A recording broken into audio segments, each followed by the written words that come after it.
What's up, y'all, and welcome into the Jack Vita Show. I am your host, Jack Vita, here on Columbus Day, October 10th, 2022. By the way, happy birthday to my sister. I'll be seeing her shortly, but I want to give a little birthday shout out to Laura Vita, who's been on this show several times. So happy birthday, Laura. And today we are doing some more baseball analysis. Greetings to everyone who's joining us right now live on Facebook and Twitter.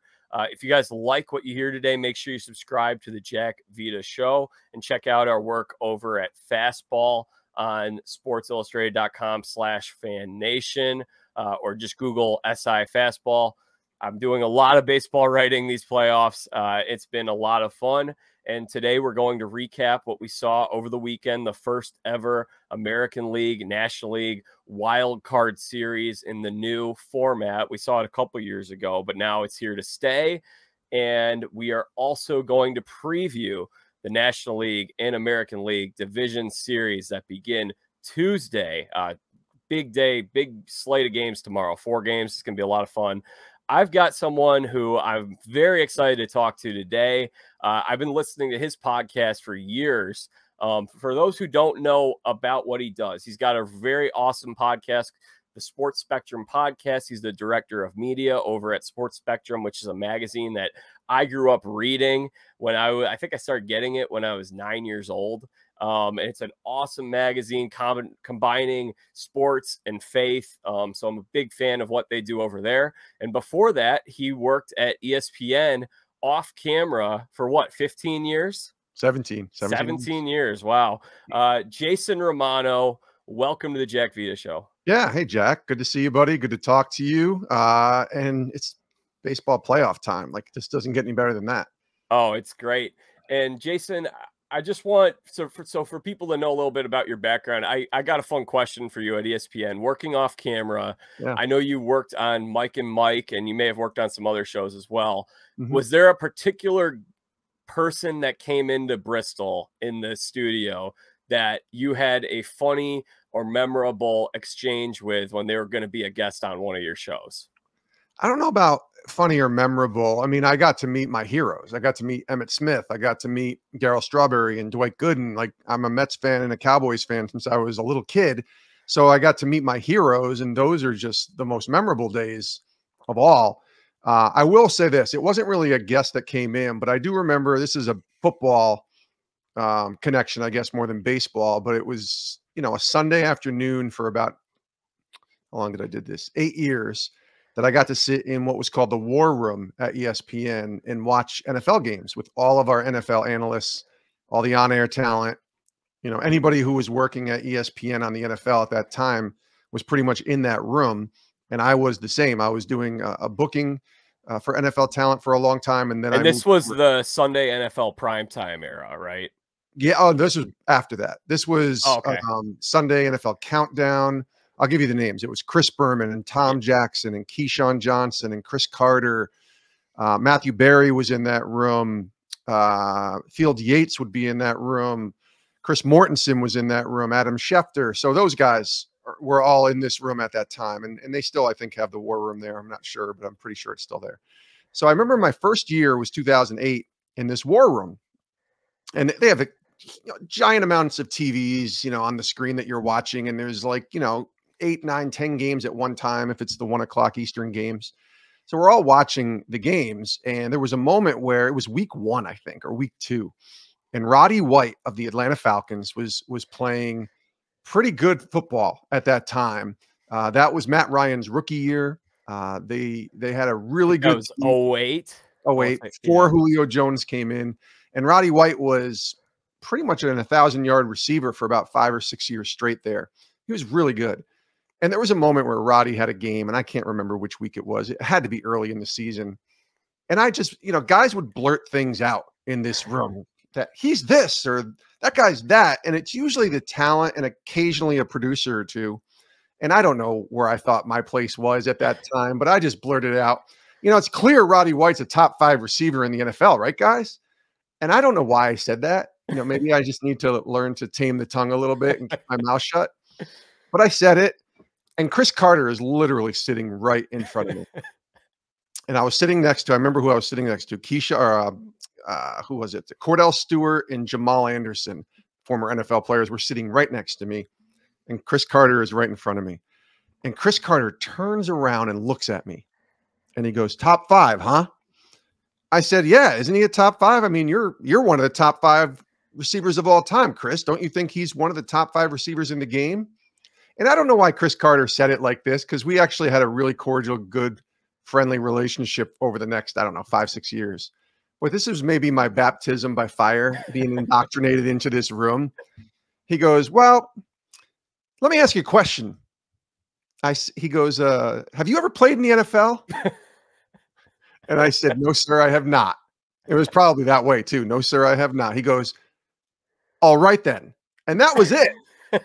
So he didn't even disagree, although he was disagreeing with me. I don't think he saw Roddy as a top 5 talent at that time. I mean, Calvin Johnson was still in the league and many other receivers. So Roddy was probably not top 5. It was just something I blurted out. But Chris Carter just basically looked at me and said, "All right then," knowing that that was not my place to say that. Now, listen, that became a running joke throughout the rest of the year. And Roddy, I think, had a really good year. I think he went to the Pro Bowl. And I spent the next, whatever it was, 7 or 8 years in that room with Chris Carter. So we became buddies and friends and very cordial. And, I think I earned my way into being allowed to have an opinion on the talent level of these players. But that was a really hard thing to earn because I did not play. And so when you have Hall of Famers that are sitting in this room and guys like Keyshawn Johnson and Cordell Stewart and those guys, I'm just a guy who loves football, loves sports, and grew up watching it, but I never played it. So I'm not seeing the game as these guys are seeing it. And it really reminded myself, I can have my own sort of sports water cool opinion, but I would rather hear what their opinion is, because these guys played and they watched the game differently than I ever watched it. They saw plays happening when we would watch games on Sunday. And I said, how do they even know that? And it's because they see formations and they see coverages and they see things that I just don't see as a pretty big football fan, but not in the way that those guys who played were. Thankfully, again, Chris and I became very cordial and we had a lot of fun in that room. But that was it was like the teacher, being stern and firm that first day. And then the rest of the year, that teacher is great. But that first day, so I love Chris, though. He's my guy, and I'll always be a Chris Carter fan and supporter. Well, what a way to transition to 2 guys who never played Major League Baseball talking about Major League Baseball for an hour. Hopefully, I don't know. Hopefully Albert Pujols isn't looking around and saying, "Guys, did you ever play?" All right. Hopefully he doesn't do that. So, man, you mentioned Pujols. Well, that's a good place to start, I guess. I went 3-1 on my picks coming into, for those who listened to our wild card preview last week. 3-1 did pretty okay. The one that shocked me, actually, no, I guess I went 2-2. Both of the NL wrong. That's right. Yeah, so 2-2. This one shocked me the most. I could not believe what I saw out of St. Louis, especially on Friday. And I think that carried over into Saturday. And I just could not believe that this was the way that Pujols' career came to a close. It felt like this was building up for this perfect storybook season, like the Ray Lewis season where the Ravens won the Super Bowl. Yeah, it was tough to watch. I mean, first of all, I don't think a lot of people expected much from Albert Pujols when he signed with the Cardinals in the beginning of the year. Either way, I mean, the idea that he would actually hit 700 homers, I don't think that was on anybody's radar. It was like, maybe if he stays healthy and gets enough at bats, he might get close to that number. But then he just went on a tear in the second half of the season once the summer kicked off, and the Cardinals, went on a pretty good run to, in essence, run away with the Central. And Milwaukee was there, and they were battling back and forth for a while. And now Milwaukee didn't even make the playoffs, and the Cardinals ran away with it. And it was a great storybook finish to the regular season. I think everybody was so focused on him reaching that milestone of 700. Every at bat, even after he hit 700, everybody was standing and cheering. I mean, you appreciated greatness. And you saw, this is a guy, I think he's certainly in the last 50 years, the greatest right-handed hitter we've ever seen. He might be the greatest ever.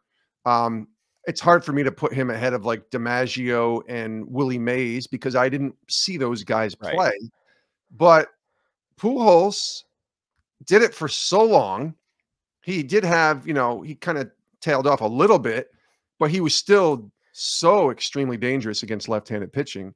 And I loved what he was about. So, I mean, I am so glad that the fans got a chance to, and even in that last game when they were losing by quite a bit, and you could tell that the Cardinals weren't going to come back on the Phillies on Saturday, they were still cheering for him. He still got a base hit in his last at bat. And I'm okay with it. I mean, certainly everybody has to, hope for a storybook finish of winning a World Series, but only one team gets to do that. And I think we've seen now, especially if you watch sports in the same time frame that I have, it's so incredibly difficult to win a championship in any sport. I think it's harder to do in basketball and harder to do in baseball because it's a long, long series and you got to go. I mean, that's why I think in baseball and in basketball, more baseball, I think, anybody can beat anybody when you get to the postseason. Basketball, I think the top teams usually don't lose early on, those upsets. It's when it starts to level out. But in baseball, I mean, look what we just saw. Yeah. The Padres won 89 games. The Mets won 101 games. And the Padres look like the better team in 2.5 of those 3 games. It comes down to pitching and defense and execution and all that, timely hitting, taking advantage of the other team's mistakes. And when I look at Pujols and the Cardinals, that's what happened. I still think the Cardinals are a better team than the Phillies. But the Phillies had 2 pitchers who pitched really, really well. They're 2 starters. They're 2 top-heavy starters. And they had the timely hits when they needed to get them. That first game, Jack, was about as shocking as any game I've watched in a long time. Oh, yeah. But it was only 2-0. So it was shocking, but it wasn't like they came back the way Seattle did in game 2 against Toronto. Right. Yeah. So the Cardinals losing that game, it was surprising because it was a game 1 at home and they were pretty much in command. Fans were behind them. But look at what the Phillies did in that last inning. A couple dinks and dunks, walk, hit by pitch, timely hitting, balls to the right spot. It wasn't any really crazy hard hits. Even the Segura hit that gave them, I think it gave them the lead or it tied the game. That's a hit was kind of like he was reaching out, low pitch away, up the middle, got it in the right spot. That's baseball. Like if he hits it just a little bit to the right, it's probably an out or maybe even a double play. He hits it up the middle and it's literally they work so hard, but it really is, I don't want to call it luck, but it's a game of inches on every single level. Right. That's why I love the postseason. And I think it magnifies itself even more. I mean, the best teams throughout the regular season usually sustain that, other than the Braves, who just went on a crazy run since June 1st. But best teams usually sustain success in the playoffs, that all goes out the window. And you could have Jacob deGrom and Max Scherzer starting for you and barely come out with a split in those 2 games. That's baseball, and I love it. Well, I think the reason why I was so shocked with the Cardinals game was the manner in which they lost. It's a team that doesn't make mistakes. They don't walk guys. They don't hit guys by pitch. And if this can happen to the Cardinals, it can happen to anybody. They had 3 different plays. There was the ball that barely got past Tommy Edman. Now, that was, like you said, that was a nice, hit them where they ain't kind of play. Yeah. But then they had 2 other plays where Paul Goldschmidt, Gold Glove, first baseman, fires home. They don't get the out at home. And then another one where it was ruled a hit, but Arenado could have made a play on the other side of the infield. And I think that was just the thing that was shocking to me to see that. And then I think that, it showed the pressure of going into an elimination game, even though you're playing at home, how quickly this series can shift. I think that the Cardinals win in 2 if that doesn't happen on Friday. I agree. And I think the Mets win in 2 if the Mets could have won game 1. They weren't even close in game 1 when you look at it, or game 3. But the game 1 is in a shortened series is immense. Even these division series games that we're going to preview, they're still only best 3 out of 5. We're not in a 7-game series yet. So the shortened series, I think, favors the team that isn't favored. because if they can steal or snatch game 1 or even game 2, when you're talking about winning a game at home or on the road, it puts a lot of pressure on that other team to try and get it back to a game 5 at home. And even those game 5 at homes are never a guarantee.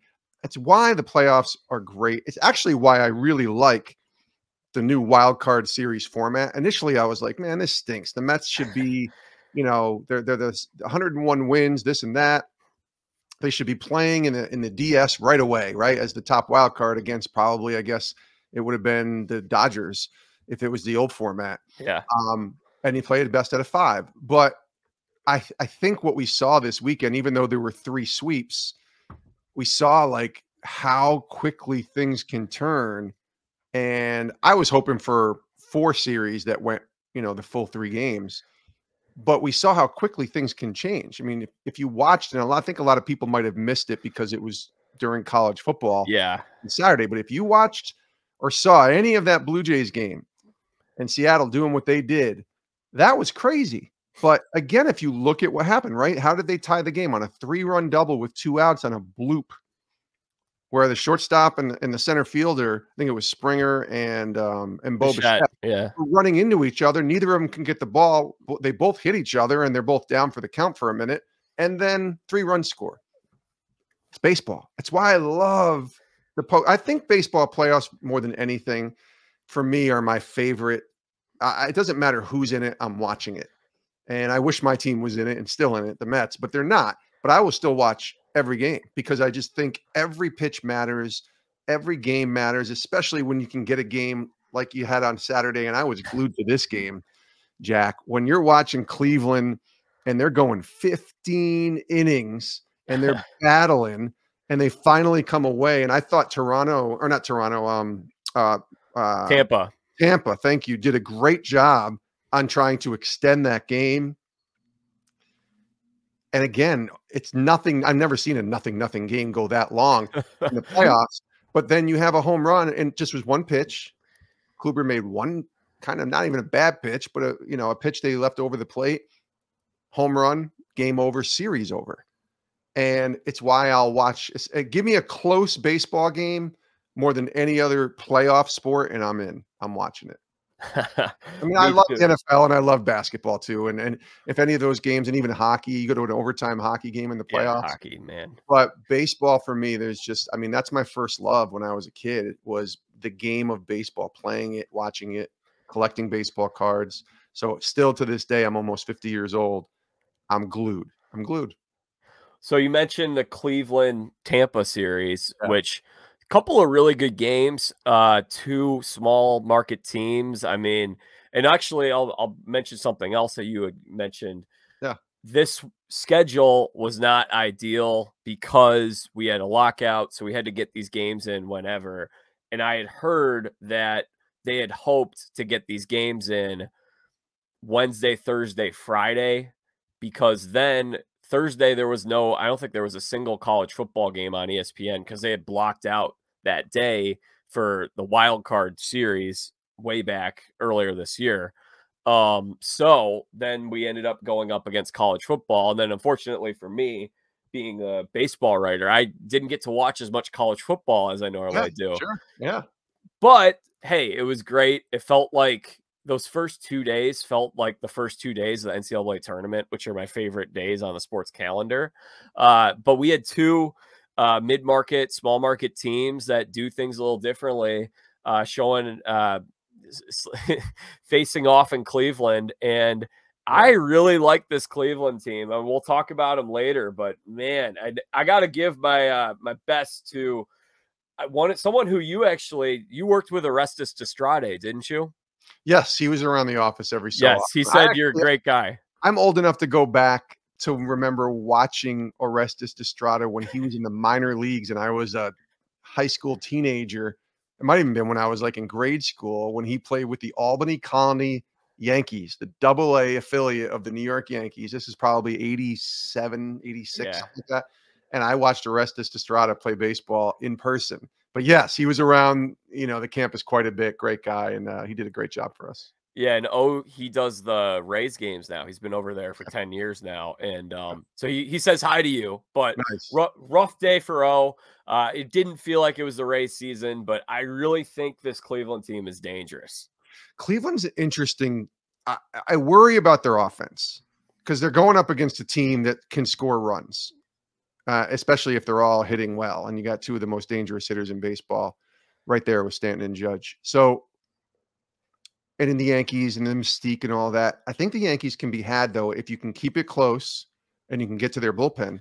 Yeah. I worry about Cleveland's lack of offensive firepower outside of Ramirez, but the rest of their guys, I mean, they went 15 innings and didn't score a run, right? And I'm not saying they'll do that, against the Yankees. I think they'll score some runs, but they're going to have to get 4 to 5 runs to win these games, I think.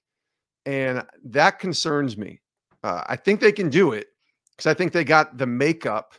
They got a great manager who's been there, and they got really a sort of unheralded talent that can produce. I think they got a good bullpen. I mean, if you watched what you saw in that 15-inning game, I mean, both the Rays and the Guardians have a great bullpen.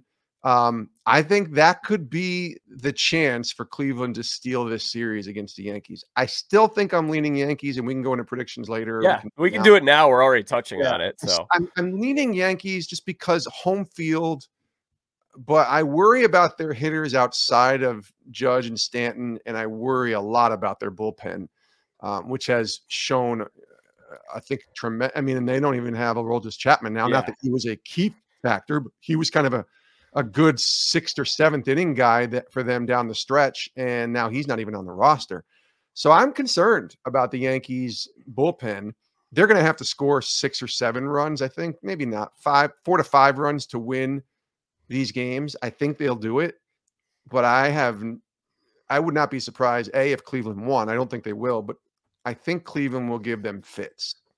And it'll probably go 4 or 5 games. I think it might go the full 5. We'll see. I'm going to take Cleveland in this series. I think Cleveland wins this series in 4 games. Mm-hmm. And we touched on it a little bit. You know what? They didn't score a lot of runs in that game too, but every single inning they won, by the way, let's be honest. True, I mean, only one game was 2-1. I think they won. So that's true. However, it feels like every single inning they're threatening. Guys are getting on base. They put the ball in play a lot. They have the highest contact rate in the league. And that's a formula that I think it's a throwback. They're zigging when a lot of teams are zagging. Everyone's favoring 3 true outcomes. And this is a good matchup. You got the team with, I think, the 3rd highest payroll in baseball and the 28th highest, the 3rd lowest payroll in baseball. Yeah. And I think what we're going to see here is everything you mentioned. This is a great defensive team. And the Yankees are a great defensive team too, actually. They made a significant improvement from last year. They have a great back end of their bullpen. Cleveland does. They're going to put the ball in play. And I'm concerned, we saw a lot of this down the stretch of the season of teams pitching around Aaron Judge and making the rest of the Yankees lineup beat them. I think it's going to be really interesting to see where Aaron Boone slots Judge in the lineup because he had him batting leadoff to get him more at bats. And then the Guardians take a traditional approach where they've got their big bat batting 3 and they get a couple guys who get on base a lot in front of him. So it'll be interesting because if they keep Judge up there, personally, what I would do is I put Rizzo and LeMahieu in front of Judge because I value quality over quantity. I want my best hitter getting the most opportunities to score runs rather than just most at bats, period. But I also think another thing that weighs into this is how are these teams trending? So the Yankees weren't terrible in the month of September. In fact, they played better.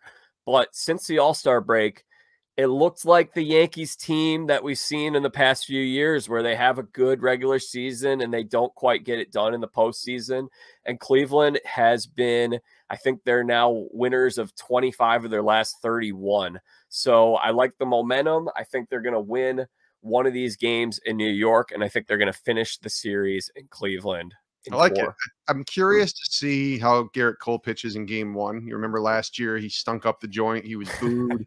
And, there was a lot of talk about how he doesn't pitch well in these big big moments. And I think he wants to have a good game. Obviously, I'm fascinated to see if he'll throw well being at home, because that Yankee Stadium fan base will turn on you within 2 innings.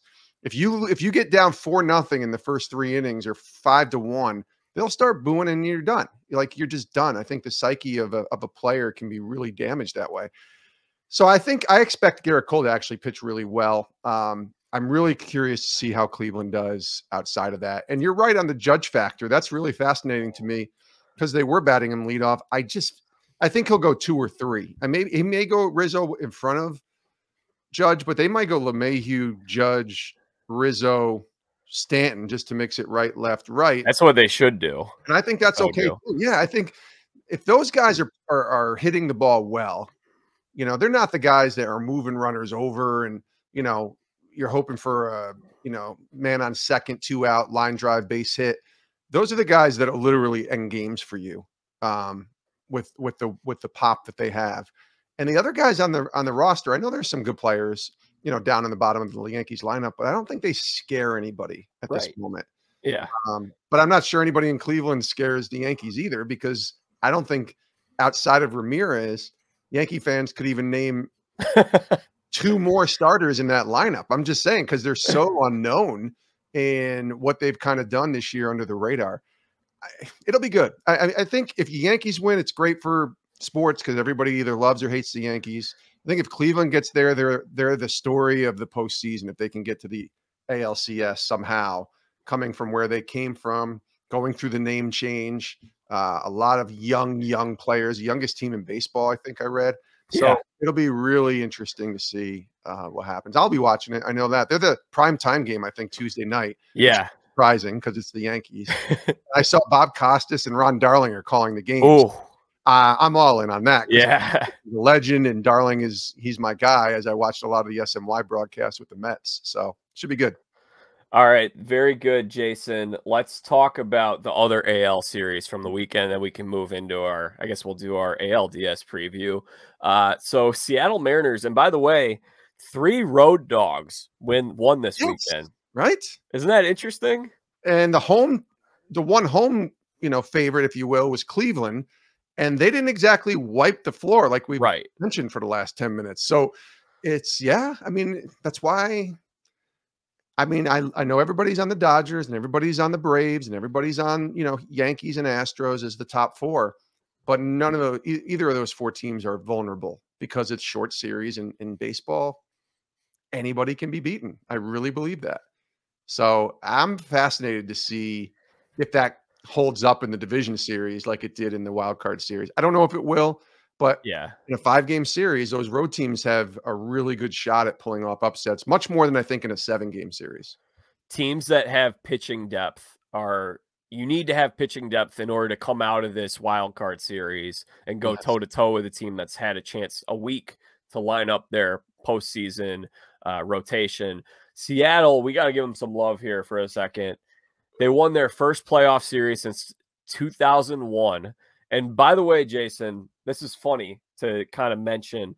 They won their first postseason series, first time they were in the playoffs since 2001. Yep. Albert Pujols' rookie year was 2001. Yes. I'm 28 years old. That was the first baseball season that I can remember, like really knowing what was going on.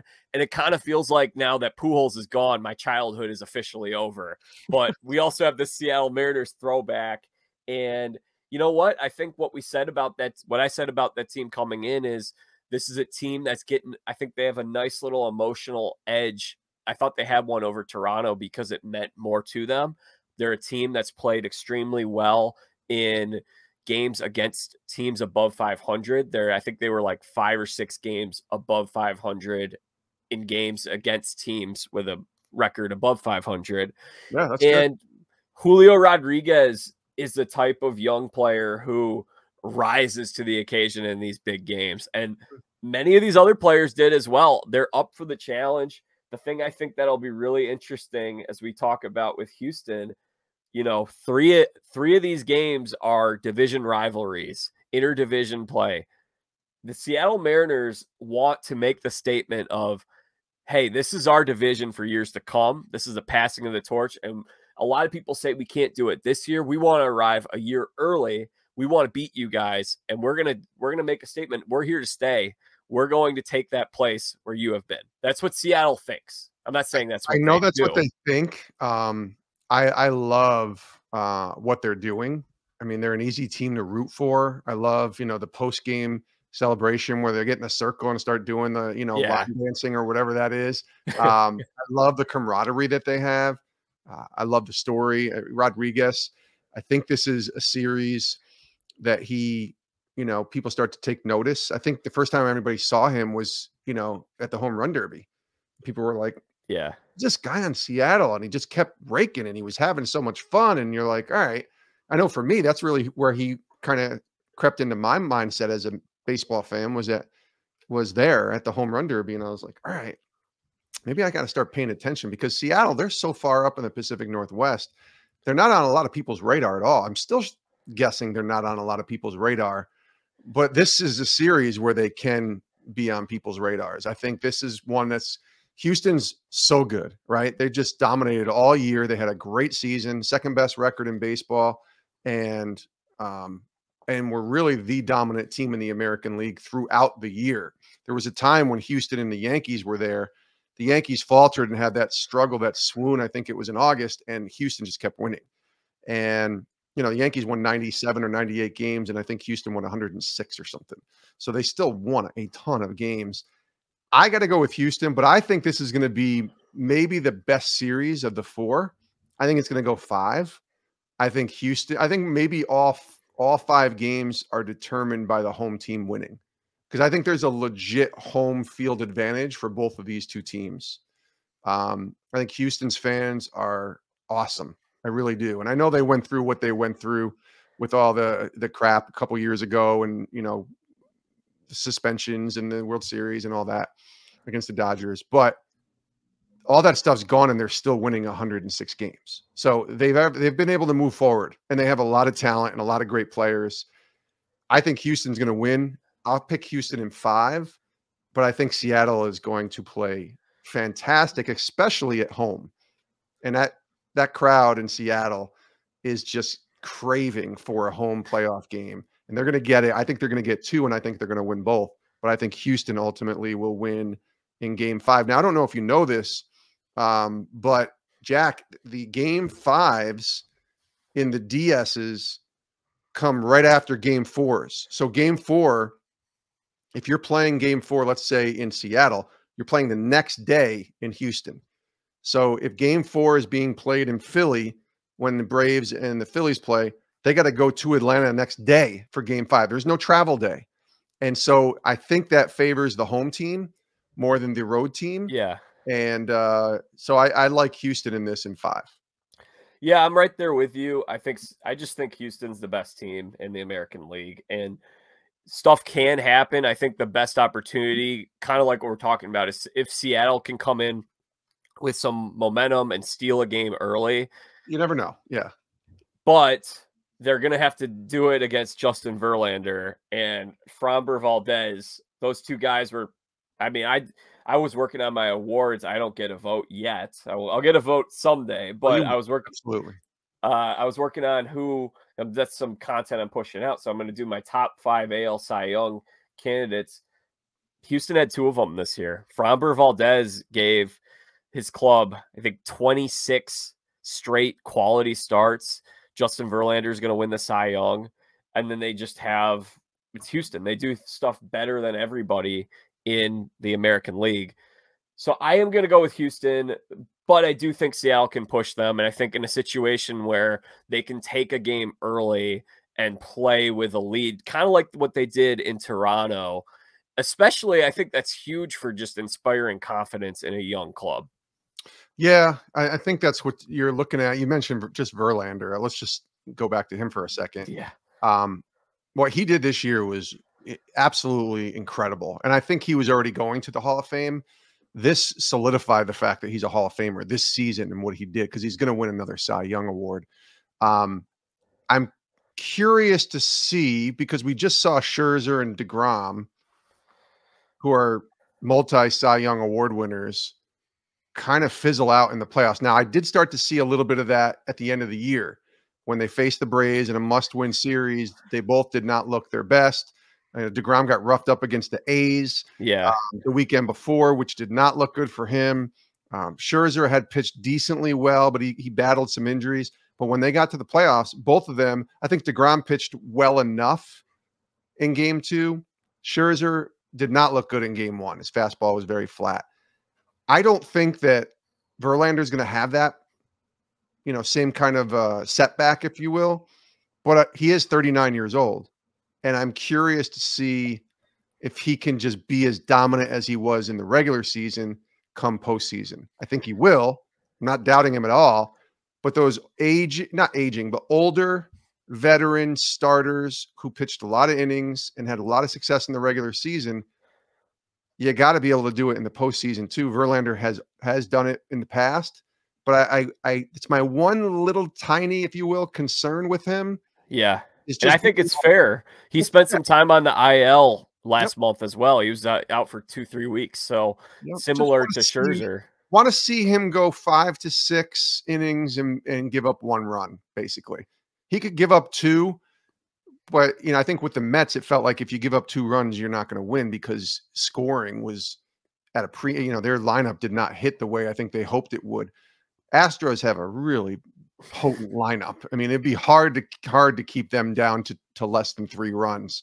And if they score 3 runs, they're probably going to win the game knowing where Verlander is. So I like Verlander a lot.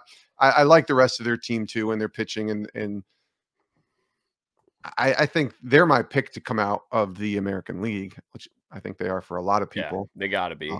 But they're my pick, and so I can't pick against them in this series. But I think this might be the toughest series for them. If they play Seattle here and beat them in 5 and get by Seattle, I think whether it's the Yankees or Cleveland, I think Houston can win a 7-game series in probably 5 or 6 at the most against either of those 2 teams, because I think they have a lot of depth as well. So we'll see. It'll be fun. It will be fun. Of course, the thing that makes it tougher for these teams is, Seattle gave the ball to Luis Castillo in game 1. He's probably only going to get 1 start in this series unless they want to give the ball to him on short rest. And I think they'll give him game 2 because there's an off day. Yes. So I think they'll get game 2 and they could get game 5 on short rest. Short rest, 3 days rest for game 5. Yeah. So it's possible. If wouldn't you do that though? If it's 2-2 and you're going to your 5th game and it's in Houston and you got to have 1 game and your starter says, I threw 80 pitches 3 days ago, I can go. Yeah, I would with him especially going down with your best pitcher, right? Yeah. It kind of depends on who it is, because I remember the Braves did that a few years ago in 2019. I can't remember if it was Mike Foltynewicz or Dallas Keuchel. I think they tried to use both those guys, and it didn't end up working out. There was that game against the Cardinals where whichever guy started that game 5 on short rest just got shelled. Yeah. But I mean, Castillo is the guy I want. Maybe of any pitcher in the American League, you say I need 1 guy to win a game for me, it might be Castillo. So I'll take Verlander first, but Castillo's right behind him. He's right there. I know, right? So it'll be interesting. Hey, any thoughts on, because we teased it earlier, any other thoughts on that Saturday game too? Did you tune out at any point in that game, or was it on the whole time? Which game are you talking about? The Seattle game, Seattle-Toronto. Oh, yeah. So I'll tell you exactly what I was doing. So I spent all day Saturday watching baseball. The first game, the Cleveland game with the Rays, dipped into about the 5th inning or 4th inning of the Toronto game. And Toronto, I think I got to look up the stat here, look at the box score. I think I have it right here. Toronto was up 4-0 going into the 5th, and it was 4-1, then it was 8-1. And when the 8-1 took place in the 5th inning, when Toronto went up by that much, first of all, you should never blow a 7-run lead in any baseball game, much less a playoff game.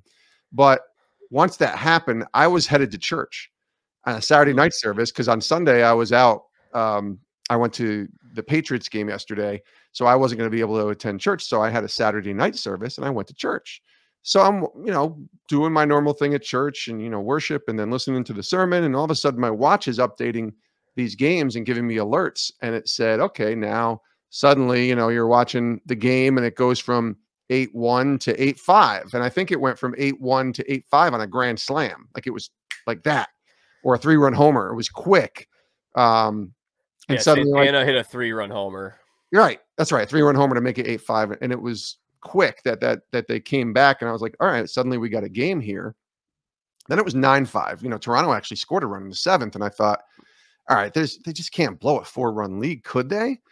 And then listen to this. So church had just ended, and I'm hanging out talking to my two buddies, Scott and Jay, and their wives were there, and we're just chatting about a bunch of different topics and stuff. And all of a sudden, my watch goes off, and it's 8-8, or no, I'm sorry, 9-9. And I said, "What in the world just happened? How is that even possible?" And I went to my phone, and I saw that, you know, they had that bloop double, if you will, that scored 3 runs with 2 outs, and like I said, a game of inches earlier in baseball. And then I didn't know what was going to happen, but I knew I wanted to get to a TV and watch the end of this game. And Seattle pretty quickly scored in the 9th. They got that double from Frazier, and it was like, all right, I don't think Toronto's going to score a run here. I hope they do, because I like extra inning games. But I think they just snatched away, you know, and Toronto's got great fans and a great baseball, you know, home base, but Toronto just, you know, got pickpocketed, if you will. And Seattle got out of there and stole a game. And they did it in the craziest way you could do it, coming back from 7 down. So yeah, I watched some of it. Church took priority. I came back. I saw, you know, that last inning, very last inning, and that was overlapping with the Mets game starting, and then the Cardinals right after. So yeah, Saturday night though, once I got back from church, I was glued in front of the TV with my iPad, having the Cardinals game on. The big TV had the Mets game on, and, you know, that was a better night, at least for me as a Mets fan. We won't talk about Sunday, or if you want to talk about Sunday. Yeah, well, we'll talk about the Mets now. Okay. Yeah. So Jason, we didn't really formally introduce you this way, but you're a lifelong Mets fan. Since 1983. So there you go. Longtime fan, a lot of hard years. This is the first time the team had made the postseason since 2016, which they only got 1 game that year. Yeah. And then the year before that, they had the nice run to the World Series. Daniel Murphy turned into Babe Ruth against the Cubs. And I was at one of those. Yeah, I was at one of those games. That was not fun on the Chicago side of things, but I was at one of those games too. I was at game number 2 at Citi Field for that NLCS that year. Oh, sweet. Yeah, so. It was a good year for Mets fans, that's for sure. Yeah. It felt like a great year for Mets fans this whole season.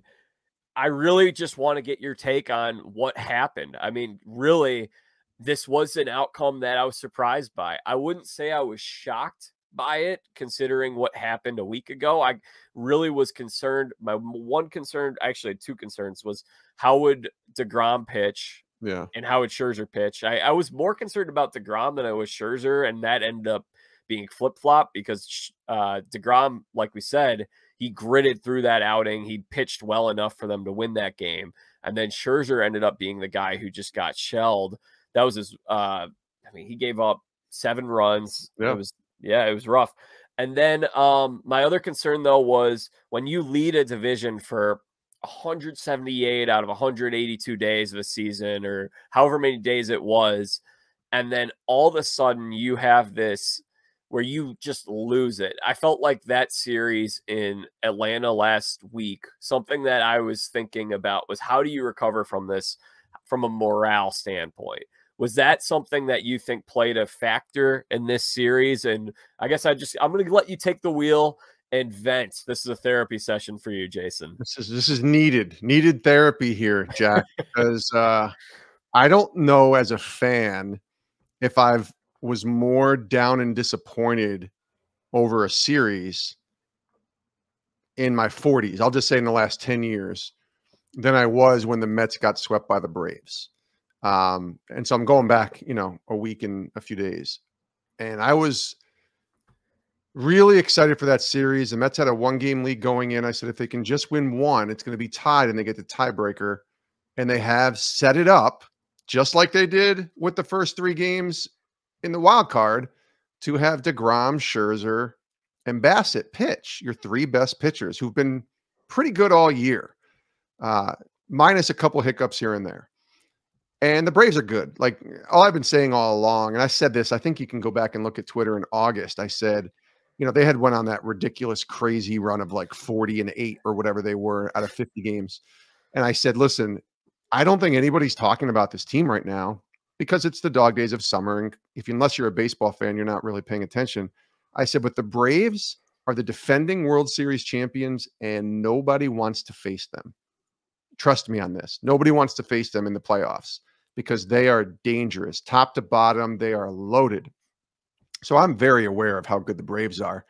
I just thought the Mets were good, as good, I won't say better, but as good as them, and had built up enough of a lead and had shown in some games earlier in the year. I mean, the Mets played a 5-game series against Atlanta in early August. So Atlanta's in the midst of their run, right, in early August, and the Mets beat them 4 out of 5. And they beat them pretty good. They beat them on good pitching, timely hitting. And I thought, all right. And that at the end of that series, the Mets had bolstered their lead from I think it was 2 or 3 up to 7 games.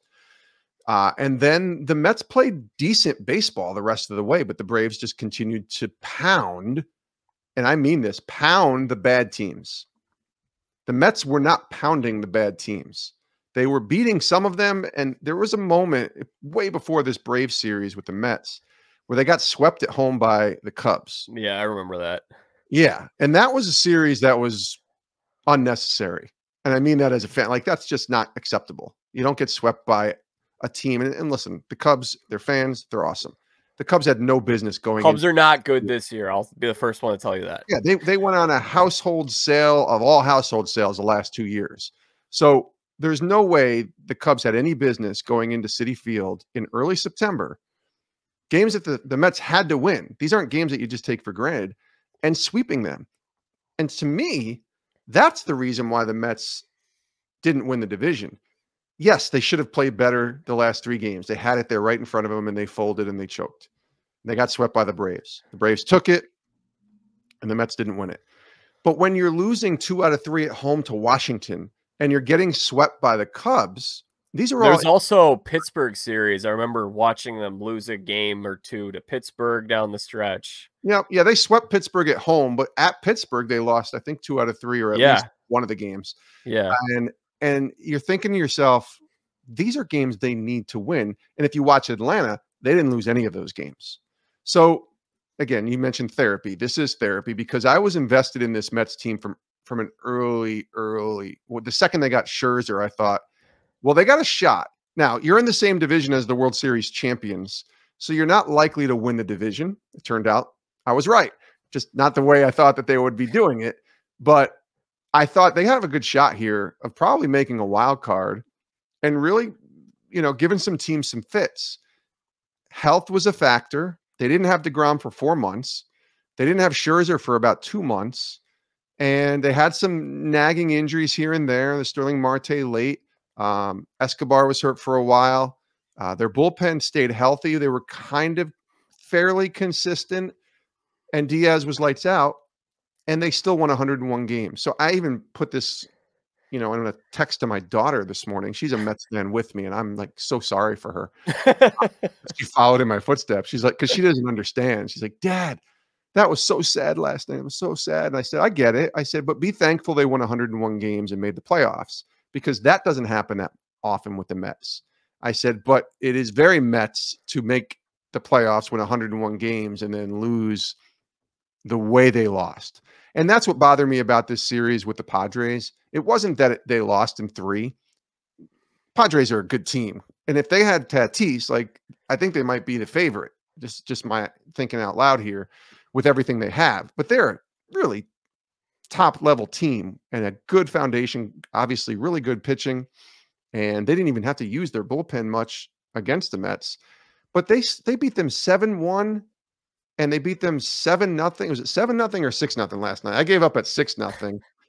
It was 6-0. Yeah, 6-0. It was a one-hitter. So they beat him. Alonso in the 5th inning. That was the one hit. Yeah, great job, Petey. I mean, Alonso's my guy, by the way. I love that man.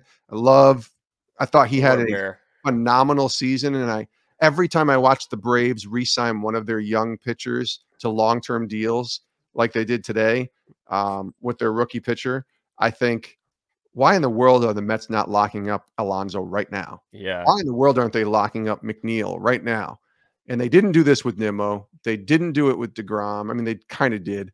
You know, they're losing. They're going to lose Diaz. Like, you should lock these guys up once they start showing talent. And the Braves are doing something that you just don't normally see. Yeah. The Braves are setting a blueprint that I think every team should try to copy that. And I think every team is going to do their best. I mean, you kind of saw it with Tatis last year, and I know he's a different situation, but they gave him $300 million after a year and a half of playing. And I was like, wow, that's so young to throw, you know, your whole entire, you know, fortune at over the next 10, 15 years. But the Braves aren't doing that, but they're doing similar things to that. They're saying, okay, you're a pitcher who's clearly shown your top level. You're going to probably win Rookie of the Year as far as pitching goes. Here's 7 years and 80 million or whatever. Yeah, I think Strider got 6 years, 75. So. Right. So he gets 75 million. Strider gets 6 years. You're about 4 of those or 5 of those are an arbitration year, right? Anyways, so he wasn't going to hit free agency until year 6 anyways. They said, we're going to give you more than you have to go through arbitration. All this. We're going to give this to you. It's guaranteed. Your last year, you're going to make something like 30 million. And if you bet on yourself and you become a Cy Young pitcher, you're going to make your 300 million on the back end of that. And if you struggle, well, we still invest in you and believe in you, and you're going to get your money. I think it's wise business moves. It's not killing the bank for Atlanta. And I wish that teams like the Mets and the Yankees and some of these big spenders, the Dodgers, would look at that blueprint. I don't think they will. I think they still panic, and I think you're going to see it this offseason. Somebody's going to panic, probably a team like San Francisco or the Angels, and go and give 300 million to, you know, Aaron Judge or to, you know, Trey Turner or somebody. He's going to get ridiculous numbers, amounts of money. But the Mets, you know, to bring it back, I think the Mets are going to be okay. They have a lot of free agents. They got a lot of questions. You got to deal with DeGrom. You got to deal with Diaz. You got to deal with Nimmo. You got to deal with 4 of your 5 starting pitchers being free agents, or at least 3 of them, because they can pick up Carrasco's, you know, extra year, I believe, and I think they'll do that. But they got a lot of question marks, and they got young talent though too. You know, David Peterson, would you just throw him into your starting staff next year? You know, is Tyler McGill going to stay healthy enough, and is he a starter? I think he is. Do you try to find a closer, you know, from among the ranks of who's still there? Does McGill become your closer? You know, because guys have gotten starters and made them relievers, and they've gone on and had successful moments. Who's going to play center field next year? You know, Starling Marte is 35 next year. So you got 2 more years with him because you signed him. Can he still be as good? Can he stay healthy? You know, McNeil's still there. Alonso's still there. Escobar's still there. And then you got your young guys, Brett Beatty and Francisco Alvarez, who I think will be their starting catcher next year. And you still have the DH, so you can get some pop there. They just have a lot of questions. I'm still, as a fan, though, it hurts that they got 1 hit.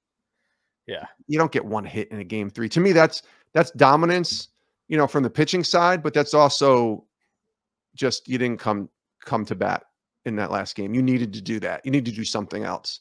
You got to check out the pitcher to make sure he's not putting something on the ball. I was going to say, I was watching Twitter and I see why they did that, because it was a glistening in his ear, and his spin rate was higher than it normally is. And so it was like, well, I guess if you're down 4-0, you might as well, or 6-0, you might as well have him checked out.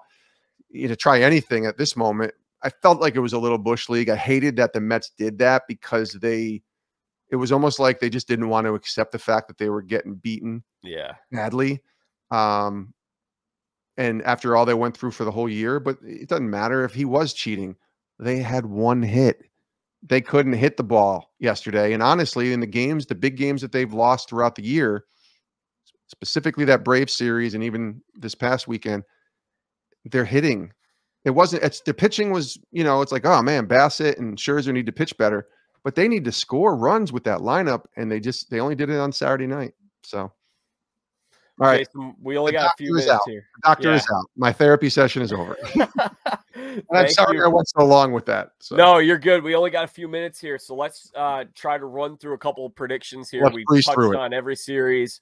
Okay, so we've got the Padres and the Dodgers I think this is going to be a better series than the other one in the National League. I think there's a little more animosity between these two teams. I think it's going to be a fun one to watch.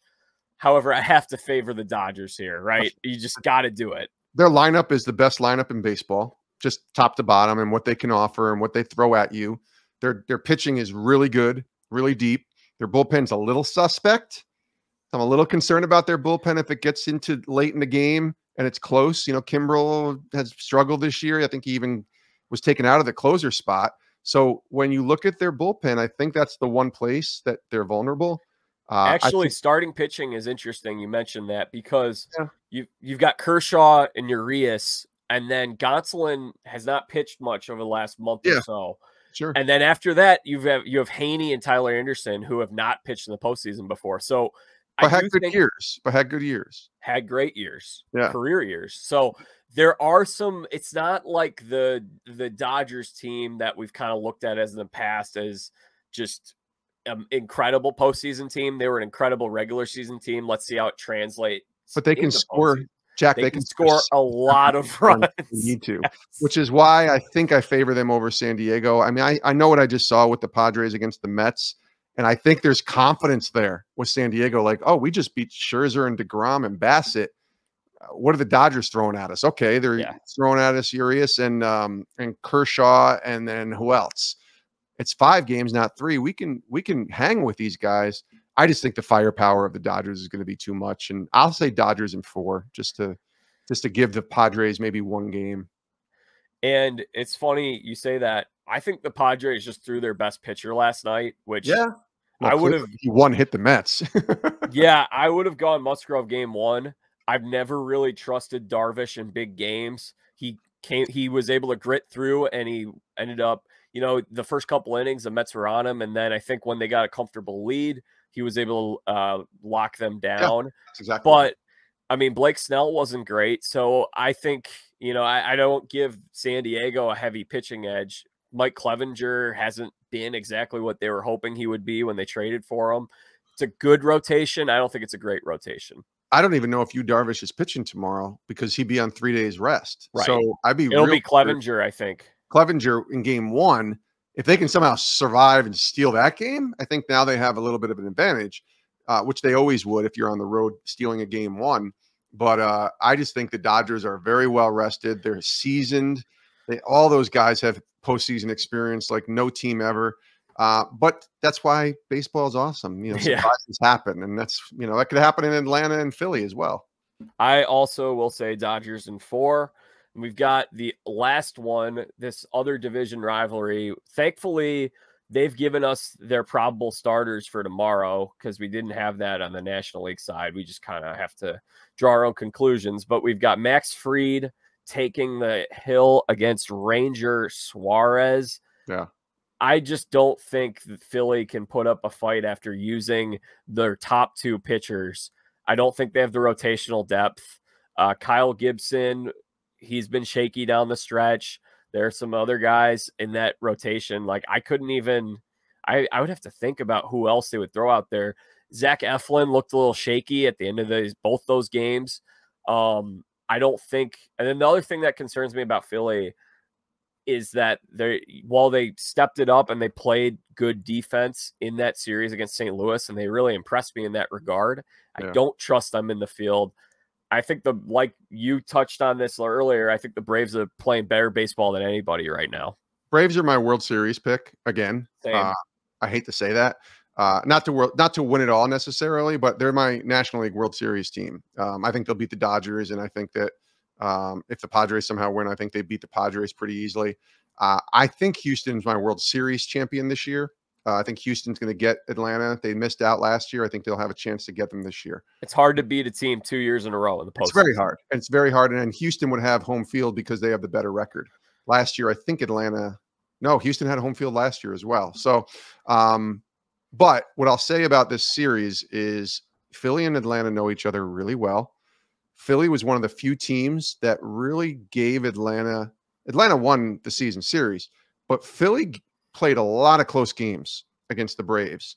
And if somehow, some way, Bryce Harper can get hot. And he hit a homer on Saturday. And I thought, oh, they don't want him to get hot because he hasn't been doing really anything in the second half since he came back from injury. He's been okay. If he can get hot, that lineup changes considerably. And Schwarber at the top is such a unique leadoff hitter because he can just hit 3 homers in a game and not even blink. I still think Atlanta sweeps them. That's just my opinion. I think Atlanta's going to beat them in 3. I just think they're a better team overall. I think their lineup, their starting pitching, their bullpen, even their guys that they're bringing off the bench, late in games. I've watched Atlanta way more than I probably would have preferred because of the way that this Mets Atlanta battle was in the division, and they're just awesome. If they lose, the only thing that could beat Atlanta, I think, is their youth. Even though they won the World Series last year, they're a young team. Freddie Freeman isn't there this year. They did replace him with Olsen, but they're a young team with considering that if one guy or 2 guys has a bad, game or whatever, it could affect their starters are younger too, other than Morton. Thank you. Yes, Morton. Morton. Other than Morton, they're young, I think, overall, and that could be the only disadvantage, although they just won a World Series. So you're saying, oh, Romano, they won a World Series. I get it, but I'm just saying that the youth, Philly may not have as much experience, but they're more, I think, veteran-laden as a team when you think about their guys. Ranger Suarez, though, I saw him in person against the Mets back in August. He's got good stuff. He does. And I don't know, the Braves hit lefties pretty well. I would not be surprised if Ranger Suarez kind of tames those bats a little bit. And I do think, this is the last thing I'll say, I think momentum carries into these short series. Philadelphia just played 2 games. Atlanta hasn't played in a week. I think that has something to do with it. I would not be surprised if the Phillies stole one in Atlanta, but I'm not holding my breath. I still think the Braves sweep them. I'm going to say Braves in 4. Okay. But I'm actually going to take one game. Okay. I'm giving them 1 game, but I'm actually going with a different angle. I think what's going to happen is they're going to get Nola or Wheeler on the hill in game 3 at Citizens Bank Park, and they're going to win one in front of their home fans. It'll be their first playoff game that they've won in front of their fans since 2011, and that'll give them something. You'll be happy. Who starts game 2 for Philly, though? I don't know. I mean, is it Gibson? Is it Gibson? And I like Kyle. I've known Kyle a while. Is it Wheeler on 3 days rest? Or no, it wouldn't even be 3 days rest. Game 2 is Wednesday, right? So it'd be 5 days. That's when he'll start. Is Wheeler on game 2? So he had Saturday, Sunday, Monday, Tuesday. So yeah, they could go to Wheeler and Nola. So you got Suarez, Wheeler, Nola in game 1, 2, and 3. I think they'll win. I'll give them one of those games. I could too. In game 4, they could bring Suarez on short rest. They could start Gibson and have a bullpen game. I don't know if I want a bullpen game if I'm a Phillies fan. I don't think I would. It's true. They blew 3 games this year against the Mets. I mean, that's what bothers me too as a Mets fan. This is the last thing I'll say. Yeah, go for it. You win. I think they won 14 of 19 against Philadelphia this year. They went 14-5. And Philly's still playing and the Mets aren't. Like, this just, now the Phillies have something on the Mets. The Braves certainly are always going to have something on the Mets. It's like, geez. And the Yankees do as well. Yeah, that's what makes losing, I think, in the next day still a little bit of a sting. But, yeah, I think the Braves are I think they're the best team. I think they're the most dangerous team. I think they're the hottest team. The Dodgers have just kind of coasted in a different way, whereas the Braves had to turn it on, and they won those big games down the stretch against the Mets. That home crowd was rocking.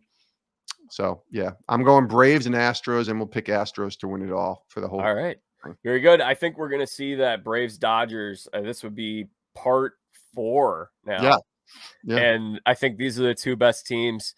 They've been the best 2 teams in the National League for the last 5 years, and it's going to keep going for a little longer, unfortunately, for you as a Mets fan. I think your owner needs to go out there and buy you a nice gift this offseason. Go get Aaron Judge and put you in a better mood. I don't even know if Aaron Judge is the answer, if I'm being honest. I mean, obviously you want a bat like that.